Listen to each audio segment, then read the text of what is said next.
kulanti wacan oo wanaagsan daawadayaal magacaygu waa Cabdicasiis Siyaad ku soo dhawaada warka habeenimo ee telefishinka Kulmiye xaruntiisa dhexe ee magaalada Garissa.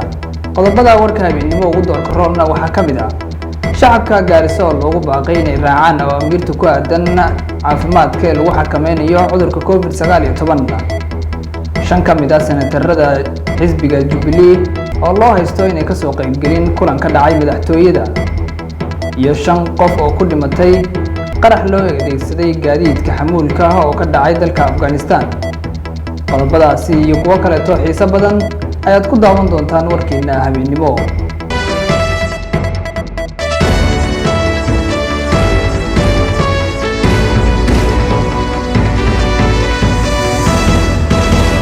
kuwaasi waxay ahaayeen qodobadii warka habeenimo haatan ku soo dhawaada iyagoo faahfaahsan. aan ku bilaabay iyadoo wax kiisas aan ilaa iyo haatan laga xaqiijin gudaha Ismamulka Garissa ayaa waxa ay wasaaradda caafimaadka Ismamulka Garissa ugu baaqday shacabka magaalada Garissa inay u hoggaansamaan awaamirta ku aadan xakameynta iyo sidii looga hortagi lahaa xanuunka COVID-19 sida warkan ay inoogu waramayso wariyaheena Filsan Xasan.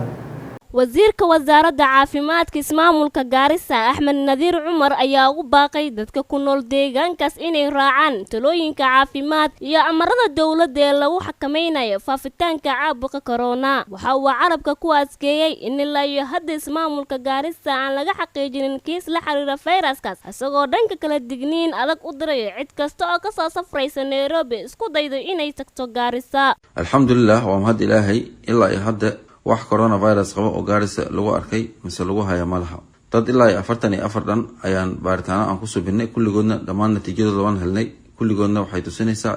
negative mise inaysan cudurkaasi ay qabin cishada dhaweeto warbixinta ay siinayay waxay dad 4 baa noo dhiman natiijadooda kuwiina waan helnay ayagana negative kan bay noqdeen marka waa inaan ogaano talooyinkan dawladda ay bixinayso iyo awaamirtan kulli waa kuwa loodan leeyahay in caafimaadkaanaga iyo nafsadaanada lagu ilaaliyo. waxaa muhiim ah qofka shakhsiga inuu asagana is ilaaliyo dadka kalena uu ilaaliyo dib uusan u keensan. awaamirtan la bixinayo iyo talooyinkan la bixinayo waa kuwa la doonayo in caafimaadkana lagu ilaaliyo aad inaan maartay u tixgelina ayaa wanaagsan si aan xaaladda cudurkan aan uga dhaxbaxno. dadweynaha waxaan xusuusin lahayn haddii aan iska ekaana dad cudurkan aan dan aan ka lahayn ka hortagiisa dan aan ka lahayn awaamirta aan qaadanaynin talooyinka la bixin aan ku dhaqmanayn lacalla hada ilaahay naga hayo laakiin lacalla haday dhacdo in cudurkan uu Garissa ka dilay la cudurkan cudur jira waa cudur faafaayo waa daafaha kala duwan adduunka ayuu ka dhacay dalka Kenya meelo badan ayaa lagu arkay North Eastern Mandera iyo Wajir oo darisana ayaa lagu arkay xaaladan hadda aan ku jirno haduu cudurkaasi tan lagu arko ciriiri fara badan ayaa lagu soo rogi doonaa ay kamid yihiin oo in ka marneen in magaalada naloo diiday inaan ka baxno inaan soo galno sida hadda aan ku ognahay Mandera iyo Isliiba ka dhacayso. marka waxaa muhiim ah inaan haddii aan nahay shacabka muwaadiniinta dadweynaha Garissa County ku nool in aan taxadar fara badan muujino nadaafadana kor aan u qaadno aan kala fogaano goobaha bulshada ay ku badan yihiin aan iskaga fogaano meelaha iyo dukaamaha iyo suuqa iyo markaan joognana aan hoosta aan iska gelin afxirkeena iyo mask aan waqti walba aan xirano dadka aan gacmaha aan ku salaamin yaanan fudaysan cudurkan. mahadsanid Filsan.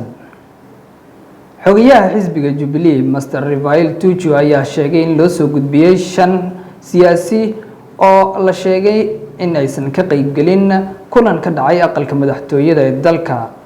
sida warkan ay noogu waramayso wariyaheena Farxiyo Dhicis. xogayaha guud ee xisbiga talada haya ee Jubilee Mr Rivail Tuju ayaa sheegay inay guddiga qaabilsan nidaamka loo gudbiyay magacyada 5 siyaasi oo xubno ka ah aqalka sare waxaa lagu eedeynayaa inayna ka qaybgelin kulan barlamaani ah oo Isniintii lagu qabtay madaxtooyada wadanka looga arrimiyo ee State House. senataradan ayaa kala ah Millicent Omanga, Falxada Deeqow Imaan, Waaqona Omijilo, Victor Peringey iyo Mary Iyane. Mr Tuju ayaa xusay inay qalad ahayd in mas'uuliyiinta ayna ka qaybgelin shir uu isugu yeeray hogaamiyaha xisbiga ahna madaxweynaha dalka Mr Uhuru Kenyatta. waxa uu hoosta ka xariiqay in senatarada laga doonayo inay isku diyaariyaan tallaabo dhanka habdhaqanka ah oo laga qaadi karo. dhawaan ayay ahayd markii isbedel uu xisbiga Jubilee ku sameeyay hogaanka aqalka sare ay ka dhalatay dood siyaasadeed oo ballaaran. Farxiyo Dhicis, warbaahinta Kulmiye.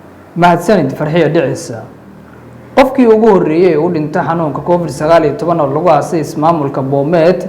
xilli dalkan uu ku jiro xaalad adag ayaa waxaa sidoo kaleetana marxuumkaasi qoysaskiisii loogu talagalay inay aasaan la karantiilay balse arrintani waxaa ka qayb qaatay aaskiisa dadka shacabka ee ku nool ismaamulka Bomet sida warkan uu inoogu eegayo waryaheena Cabdullaahi Elman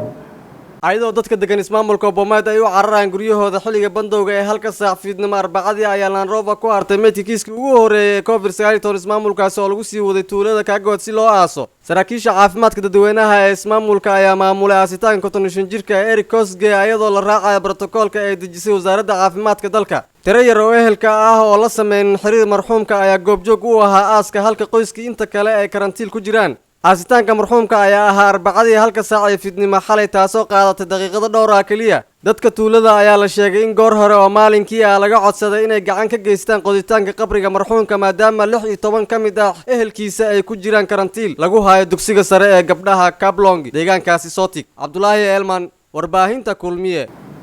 mahadsanid Cabdullaahi Elman haatana wararka ka imanaya Soomaaliya iyo gobolka Hiiraan ayaa sheegaya in mar kale uu fatahaad ka sameeyay webiga Shabeelle gobolada Hiiraan sida uu warkan inoogu faahfaahinayo waryaheena Cabdullaahi Xuseen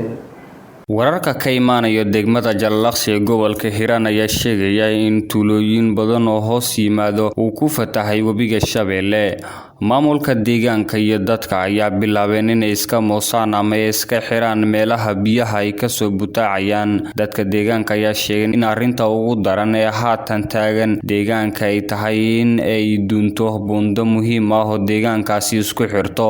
gudoomiyaha degmada Jallaqsi Maxamed Nuur Caga Joof ayaa Hirshabeelle iyo dawladda dhexe ka codsaday in gurmad lala soo gaaro dadka uu saameynta fatahaada webiga Shabeelle uu geystay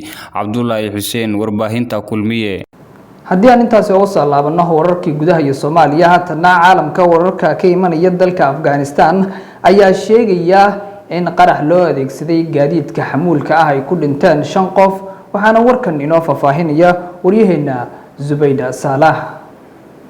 wararka naga soo gaaraya dalka Afghanistan ayaa sheegaya in ugu yaraan 5 qof ay ku dhinteen weerar loo adeegsaday mid ka mid ah baabuurta xamuulka gaariga oo bambooyin laga soo buuxiyay ayaa ku qarxay meel u dhow maxkamad military oo ku taala magaalada dhacda bariga wadankaas ee Gardez afhayeenka kooxda Taliban Zabihullah Mujahid ayaa bayaan u soo saaray ku xusay in Taliban ayaa fulisay qarxaas dhacdadan ayaa ku soo aadaysa 2 maalmood kadib markii ugu yaraan 56 qof lagu dilay weeraro laga geystay qaybaha kale ee dalka Afghanistan weerarka iyo khasaaraha ka dhashay waxa warbaahinta u xaqiijiyay afhayeenka wasaaradda arrimaha gudaha ee wadankaas Tariq Ariya noo xusay inuu sidoo kale dhaawac jiro madaxweynaha dalkaas Ashraf Ghani ayaa weerarka cambaareeyay wuxuuna amray howlgal military oo ballaaran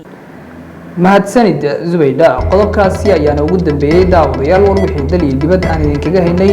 warka waxa idinla socodsiinayay adigoo Cabdicasiis Siyaada waxaad si toosna uga daawanayseen muuqaal baahiyaha Kulmiye TV xaruntiisa dhexe magaalada Garissa intaan warkankiisa xiga ku kulmi doono anigii baahda Kulmiye isku duuban iyo kaamiramanka oo ah Cabdiwali Sayidka waxaan idinkaga tegaynaa sidaas iyo amaana Allah